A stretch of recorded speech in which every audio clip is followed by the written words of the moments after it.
هەمومان سەر لەنوێ لە خەو هەڵساین وێنای دووکەڵ و ئاگرمان لە بازاری لەنگە بۆ دەیەمین جار زیاتر دیتەوە. ئەوە کارە ساتەکە هاوڕێیان ئەگە سیرکەین هەمووی دوسێ مانگ لەمەوبار لە سۆران دە 12 کەس شەهید بوو.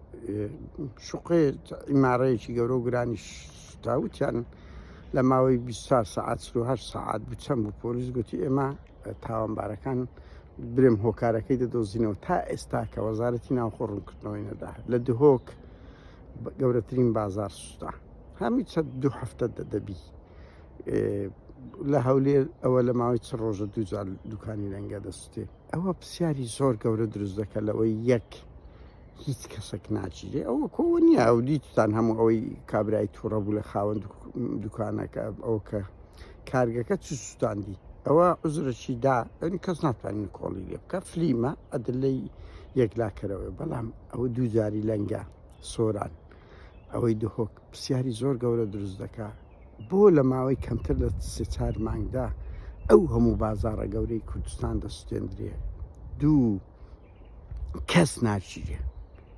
یعنی حکوومەت تا ئێستا بوویتە قەشمەر بەدەست ئەو چۆن لە سوید تا حەدەک یعنی بەدەست تاوان پۆلیسی سوید بوویتە گاڵتەجار بەڕاستی هەمان شت ئێستا حکوومەتی هەرێمی کار بەڕێکرد لە هەولێری دووەک بوویتە گاڵتەجار ئەوە ڕاستە زیان بە خەڵکە دەگەێنرێ. بەڵام دەهەندا حکوومەت نیشان دەدا حکوومەت ناتوانانی ئەمنێتی خەڵک بپارێزیتن.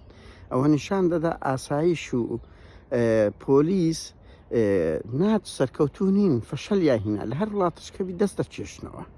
یعنی ئەوە بەرقەراربوونی ئاسایشی هەرێم کە باز دەکرا دەرکەوت درۆیەکی زۆر گەورەیە ئەگەر نەدەیانتانی ئەمنێتی ئەو خەڵکە بپارێزن. ئەمە بۆ چه ئەو هەموو شۆرتی کارەبایە.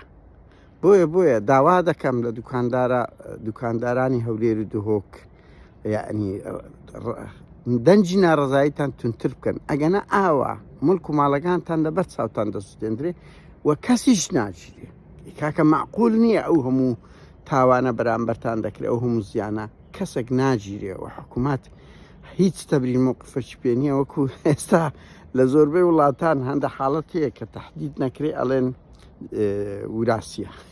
ئەوە ژوای لاتێ بەڕاستی کارە ساتە ئینسان جەرگ ژان دایکا کە دەبینیتن ئەو خەڵکە بۆ چ ئازار و قوربانیەک پارە خڕ دەکاتەوە بە 1 دەقەی لی دەسووتێنرێتن و کەسیش ناچیرێ و بێتامیش بوو. بۆیە داوا دەکەم لێتان دەنگتان بەرزتر ڕابگرن ئەگەنا زیانمەندی گەورە هەر ئێوە دەبن.